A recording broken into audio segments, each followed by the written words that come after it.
بسم اللہ الرحمن الرحیم۔ میری پیاری بہن بھائیوں، السلام علیکم۔ آج جو وظائف کی کتابوں سے میں وظیفہ لائی ہوں وہ ایک وقت جو اذان کا ہے اس وقت کا وظیفہ ہے۔ اب ہم تمہاری توجہ ایک دعا اور وقت دعا کی طرف مبذول کراتے ہیں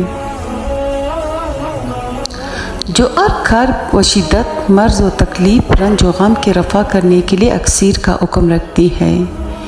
اس کی ابو امامہ رضی اللہ تعالیٰ عنہ نے روایت کی ہے اور وہ یہ ہے کہ جب مؤذن اذان دیتا ہے تو آسمان کے دروازے کھل جاتے ہیں اور درد مند کی دعا قبول ہوتی ہے۔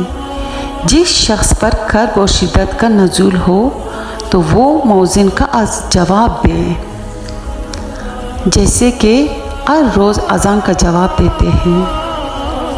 اور جب مؤذن اے علی الفلاح کے وقت کہے تو آپ نے یہ دعا اس وقت کرنی ہے، اور وہ بزرگوار دعا یہ ہے۔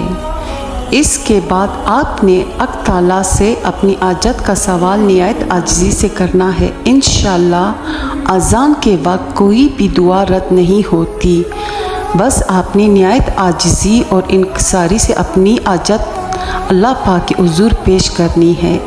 اور جب آپ کا فائدہ ہو تو ہمیں اپنی دعاؤں میں ضرور یاد رکھیے، کیونکہ ہمارا مقصد یہ ہے کہ آپ کے مسائل حل ہو۔